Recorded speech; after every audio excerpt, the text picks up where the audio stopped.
और आप पढ़े लिखे रहेंगे तो अम्बेडकर साहब का वो कथन याद रखिएगा, शिक्षा उस शेरनी का दूध है जिसने पिया है वो दहाड़ा है।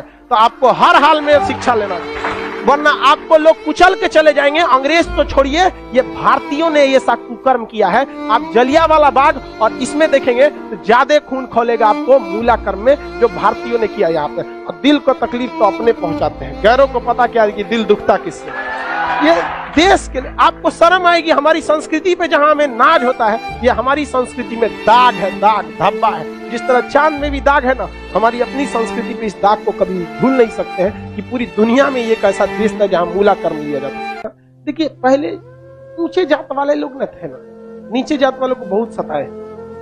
इझवा जनजाति थी जो SC ST में आते हैं, इझवा जनजाति। अब एक मंदिर था, मंदिर के सामने क्या थी? सड़क थी।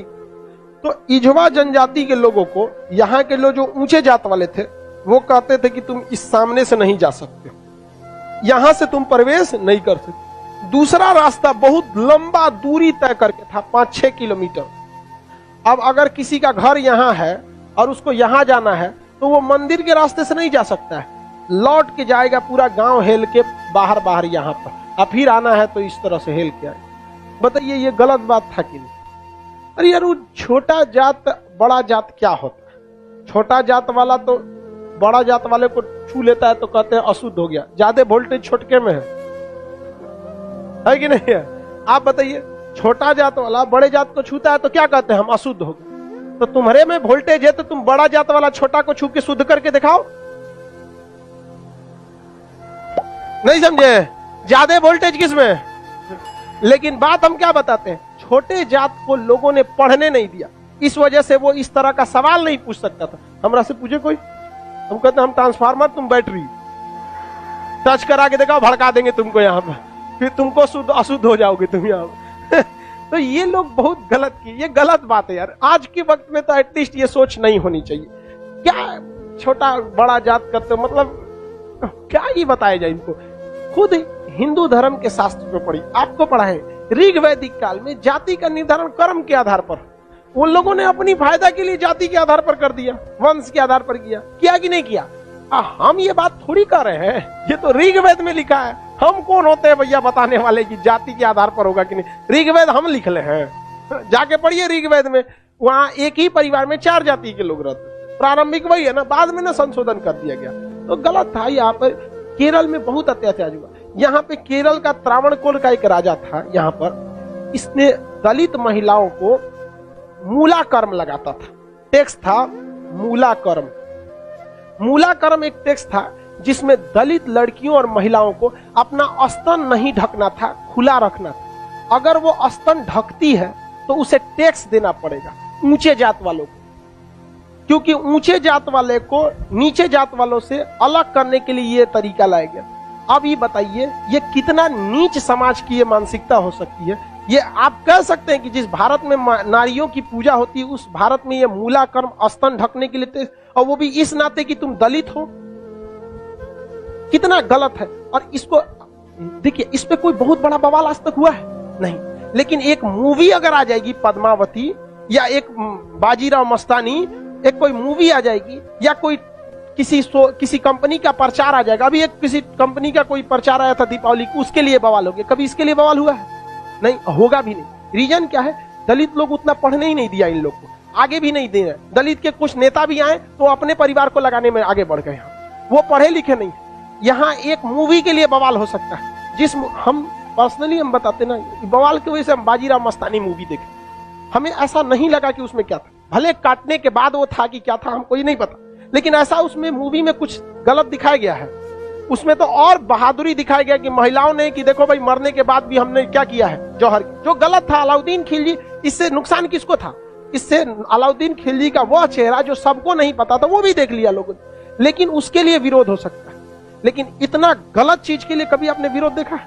कभी नहीं। आप तो ये उन लोग को आज तक दबाए जाके रखा है। इतना गलत चीज वहां पे मूला कर्म लिया गया था, ये एकदम सरासर गलत है। और वहां पे जब टैक्स देने गया तो महिला जो थी ना, इस मूला कर्म को हटाने के लिए अपने स्तन को चाकू से काट दी और मर गई सब महिलाएं वहां पर। अब यह केरल ऐसा राज्य था जिसमें पुरुष सती होते थे। जब उनकी पत्नी अपना स्तन काट देती थी, ब्लड गिरने की वजह से मर जाते थे, तो चिता में पुरुष जाके मर जाता था कि हम ऊंचे जात वालों से नहीं लड़ सकते हैं, लेकिन हम अपना शरीर हम भी त्याग देते हैं। पुरुष भी सती हुआ है इस देश में, ये ऊंच और नीच जात वाले यहाँ पे। लेकिन इसे और यही अगर ये कांड किसी ऊंचे जात वाले के लिए कोई दिल्ली सल्तनत का राजा किया रहता, आज न्यूज चैनल पे बैठ के बवाल हुआ रहता। लेकिन दलित है ना भाई साहब, कोई आवाज नहीं उठाता है यहाँ पर। इसलिए आप एजुकेशन रहिए, आप ऊंचे जात के हैं या नीचे जात के हैं, पढ़े लिखे नहीं रहेंगे ना तो लोग कचल के चले जाएंगे, और आप पढ़े लिखे रहेंगे तो अंबेडकर साहब का वो कथन याद रखिएगा, शिक्षा उस शेरनी का दूध है जिसने पिया है वो दहाड़ा है। तो आपको हर हाल में शिक्षा लेना है, वरना आपको लोग कुचल के चले जाएंगे। अंग्रेज तो छोड़िए, ये भारतीयों ने ये सा कुकर्म किया है। आप जलियांवाला बाग और इसमें देखेंगे तो ज्यादा खून खोलेगा आपको मूला कर्म में, जो भारतीयों ने किया यहाँ पे। और दिल को तकलीफ तो अपने पहुंचाते हैं, गैरों को पता क्या है कि दिल दुखता किससे। ये देश के लिए आपको शर्म आएगी, हमारी संस्कृति पे जहां हमें नाज होता है, ये हमारी संस्कृति में दाग है, दाग धब्बा है। जिस तरह चांद में भी दाग है ना, हमारी अपनी संस्कृति पे इस दाग को कभी भूल नहीं सकते हैं कि पूरी दुनिया में एक ऐसा देश था जहां मूला कर्म लिया जाता है, लेकिन आज भी बहुत हल्के में इसे ले लिया जाता है, हल्के में ले लिया। जानते क्यों? क्योंकि ये दलित के साथ, समझा गया कि नहीं? बहुत ऐसा होता है, कितना आदमी बताएगा। ज्यादा हम भी बोलेंगे तो सोचा हमारा कहेगा तू दलित का फेवर कर, हम कौन सी फेवर कर, नहीं हुआ रहता नहीं बोलते। इजवा जनजाति के लोगों ने विरोध किया और इजवा जनजाति वालों ने क्या किया, इसको हटाया और मंदिर के सामने से वो क्या होने लगे ज्यादा। अरे भगवान ने कब कह दिया कि तुम हमको मतलब, अरे यार राम जी सबरी के जूठिया बेर खाए थे, तू राम जी से बड़ा हो गया। अरे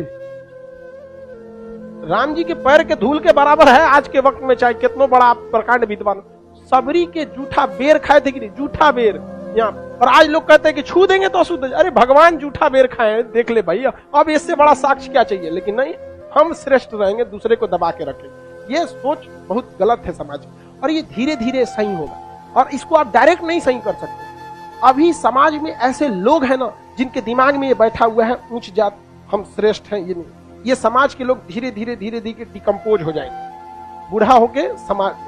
नई जनरेशन आ रही है ना, ये जनरेशन सही है, लेकिन इसमें भी बहुत सारे ऐसे हैं लोग जो ये बात को मतलब ले। लेकिन आज आप लोग युवाओं में आप देखिए, आप लोग में ऐसी सोच नहीं है, अभी नहीं है। लेकिन आप अपने घर में देखिएगा, अपने दादा पर दादा दादा, उन लोग में अभी भी ये सोच है। हमारे यहाँ पे हमारी दादी भी थी तो नौटंकी करते थे, हम खटिया पे बैठे थे उनके, हमारी दादी से नहीं जमता था बहुत।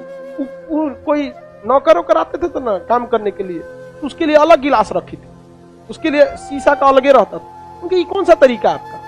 भाई आप भी पीने के बाद धुल देंगे, वो भी धुला जाएगा, सब साफ हो जाएगा, इसमें कौन सा बात है। लेकिन ना, मर गई लो, खत्म कहानी। मेरी सच बता, हम तो सोचते हैं ना, कोई मरे तो हम उससे उठा के एक बार पूछे कि आपको ऊंचे जात वाले शमशान में फूके कि नीचे जात वाला, और जो आपको आग लगाएगा ना वो किस जाति का हो, हरिजन होगा। और जब तक वो मुखाग्नि ना देगा, आग ना देगा, आपका क्रियाकर्म ना हो। ये बताइए पावरफुल कौन? समझा कि नहीं? छोड़ो इस सब बात को, लेकिन क्या कहिएगा, आप शिक्षित रहिए। आपसे आदमी उम्मीद रखता है कि आप इस समाज में ये भेदभाव को खत्म कीजिए, क्योंकि आप जिस जाति में पैदा हुए, जिस परिवार में पैदा हुए, इसमें आपका कोई योगदान नहीं। हो सकता है कि आप किसी दूसरे जाति में पैदा हो सकते हैं, तो आपकी ये कोई योग्यता नहीं जिसे आपने अर्जित किया है। ये भाग भरोसे है कि आप ऊंचे जात में हैं तो कोई नीचे जात में है। खैर अब आगे आते हैं, किसी को कोई दिक्कत नहीं है?